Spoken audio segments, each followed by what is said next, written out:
Suga Sean O'Malley defeats Aljamain Sterling to become the UFC Bantamweight Champion in Boston, UFC 294, and today we're going to be speaking about it. So, it was an absolutely massive upset. There were so many people rooting against Sean.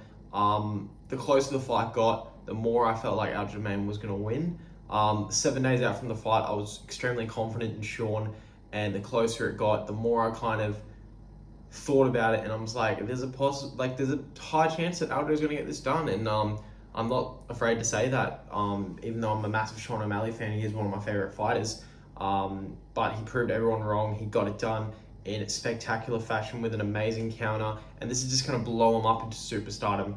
I believe that Sean O'Malley is now going to be the next Conor McGregor. He is going to become an absolutely massive superstar. This was the first time the UFC have really ever posted a knockout on their Instagram, on YouTube, on all that stuff. And it just shows that they want to promote Sean O'Malley because he's very marketable. He's very unique. He's been in the UFC for about 5 years now, 5 or 6 years. He debuted on the Contender Series in, I believe, 2017.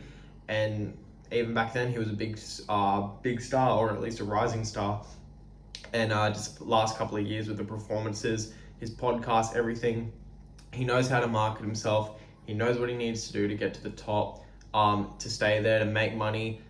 He doesn't need a fight anymore, really. He makes more money outside the UFC, but he just loves fighting so much. And he's going to be an absolutely massive superstar in the very near future. And I believe, thanks to this fight, he already is. And I was at a restaurant while watching this fight, and when that right hand landed, I screamed. I'm not going to lie. Luckily, we were the only 2 people in the restaurant eating. I was just so happy. It was a perfect counter. Sean just moved back as Aljamain threw. He missed by an inch, Aljamain did, and Sean just came back, landed a big right hand. And it looked like Aljo could actually see it coming. If you watch the replay in slow motion, Aljamain's face changes right before the punch hits. And a lot of people are saying that it's an early stoppage. I don't think so. When I was watching it, yeah, I think it could have been an early stoppage, but then when you watch the slow motion replay, you can see how many times Aljamain Sterling's head was getting bounced off the canvas. I think 2 to 5 more seconds, it would have been a late stoppage, and you'd rather an earlier than a late stoppage. And yeah, this fight definitely reminds me of Conor McGregor versus Jose Aldo. Obviously, that fight was a lot shorter, but it's the same principle. Someone comes forward, you step back, you land a big right, or in Conor's case, left hand. It was the same thing, mirrored stances, or open stances, sorry. Sean moved back and landed a right hand against Aljo, who was a southpaw. Conor landed a left hand against Jose Aldo, who was a orthodox fighter. Very basic, but it takes precision and timing. Like Conor McGregor said, precision beats timing. Precision beats power, timing beats speed. And now, unfortunately, looking back at that fight, chances are that even though Aljamain had a good title run, he's beaten some good people, his legacy is probably going to be remembered as the guy who got knocked out by Sean O'Malley. That's how a lot of people remember Jose Aldo. That was actually my first introduction to Jose Aldo, and then I went back and watched some of his Chad Mendes fights and his Uriah Faber fight, and that's when I realized how good of a fighter he actually was. But the new generation coming in, they're going to look at Aljamain Sterling as the man who got knocked out by Sean O'Malley, which is unfortunate because I really do like Aljamain Sterling. And to be honest, I really don't get the hate with him. Yeah, he won the belt on a bit of a fluke. He got kneed in the head by an illegal knee and took a disqualification win. But he said after that he had a very terrible rehydration period. He was the main event. He miscalculated a lot of things, and that's just fighting. People don't realize that it's not always the better person on the night that wins a fight. It's the person who is best on that night. And that can be a multitude of factors, you know. I know people that they eat like shit after weigh-ins and they wonder why their stomach's hurting leading up to a fight. It's like, people just don't rehydrate properly. They don't put the fuel back into their body properly. And someone that cuts as much weight as Aljamain Sterling, he needs to have that dialed in.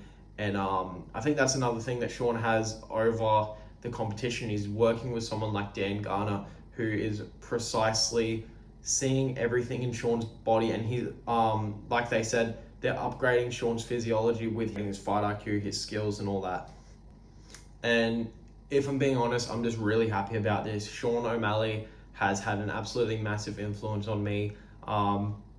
When I started fighting, I had my first fight in 2018, and I was watching the UFC before that. I believe the first fight I saw of Sean O'Malley's was when he broke his foot, Andre Sukumtot, and then he was on Joe Rogan not too long after that. And leading up to my first amateur fight, I had terrible back pain, couldn't get it sorted, and then I watched Joe Rogan, Sean O'Malley, their first interview, and he was saying how much he had back pain and how it was just due to shitty diet. And I was like, okay, well maybe I've got to start eating right. And then he said about anti-inflammatory foods, blueberries and almond milk and all that stuff like that. I changed my diet and my back pain slowly went away, and I credit that to Sean O'Malley. He's one of my favorite fighters, top 3 for sure in all combat sports. I've even dyed my fucking hair like the cunt in one of my professional Muay Thai fights. And as you guys can probably see on my channel, I really don't do a lot of videos about fighters. The only 2 fighters I've done videos on is Adesanya and Sean O'Malley, and that's just because they're 2 of my favorite fighters. They're high-level strikers, and those are the fighters that I gravitate to because I am a high-level striker myself. Now, if you go back and you rewatch Sean O'Malley's old fights, you can see the evolution of his game. He gets better at striking, he gets better at his timing, he's always had good power, but the way he lands his shots has gotten a lot more intelligent recently. You go back and watch his first fight in the UFC against Terrion Ware, I believe it was. You compare that fight to his fight against Peter Yan, and you compare that fight against someone like Chris Mantino, and you compare that fight against his fight with Halion Paiva, you compare it to, him fighting on the weekend, you will see a big gap. I wouldn't say gap. You see the evolution. You can see that he's constantly in the gym. He's constantly getting better. And we haven't even really seen his grappling in the cage that much. And I know that out of camp, he says that he religiously grapples. His outside of camp is basically wrestling camp. And I believe that the year between this fight and the Peter Yan fight was much needed for his confidence. And confidence is the number 1 thing going into a fight, I believe. Obviously, confidence and skills, fitness, all that shit, it comes into play. But if you're confident in yourself, you can manifest things in the ring. You got to put in the work, obviously. That's no shit, no given. But yeah, you can just see a big gap in between each of his fights. He's smart. He knows what he needs to do to get the job done. And that's what he did on Saturday night. Now, what's next for Sean O'Malley? Well, I'll tell you, it's not going to be a Merab, because that's a very hard stylistic matchup for him. I'm not saying that he couldn't beat Merab, but it'd be a very difficult fight, same as the Aljo fight was. I believe he can beat Merab because he just did what he did to Aljo. But the UFC is going to go with him versus Cheeto. Cheeto won tonight. It wasn't a great fight, but there's a storyline behind there. And here's the thing.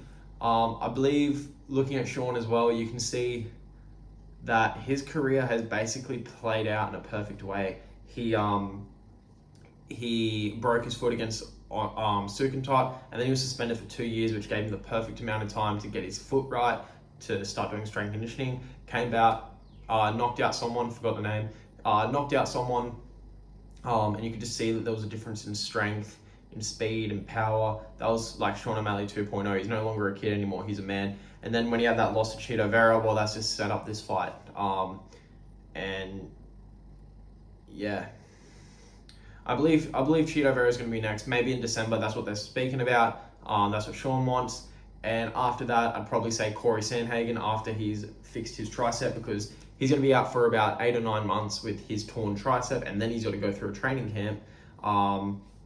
So yeah, that could happen. And then I'd say they're still going to push Merab to the side, and they're probably going to do someone like Henry Cejudo if he wants it, because Henry Cejudo is a good matchup for Sean. I reckon he was a better matchup than what Aljamain was.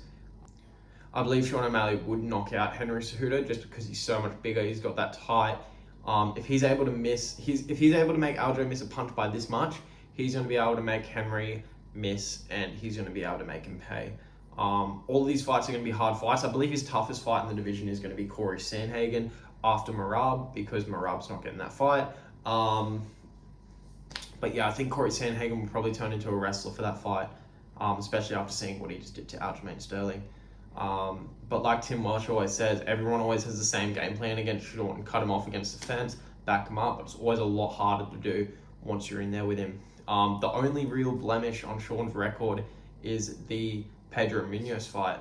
That's the only thing that you kind of look at, and it's like, this didn't really happen for a reason, but...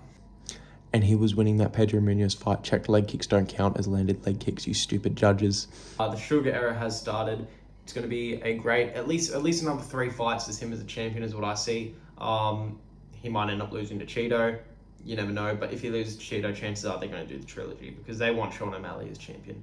He is the most marketable, he is the most profitable champion, and the UFC, in case you haven't realized, they're about making money. They're not about putting on the fair fights. They do whatever they can to make the most amount of money, and that's just what they do. So, hope you guys enjoyed the video. Make sure you like, comment, and subscribe down there. I'll see you guys in the next video. I would have got this up before, but I was in Bangkok for the week, and you guys are going to see that in the next video. Doses.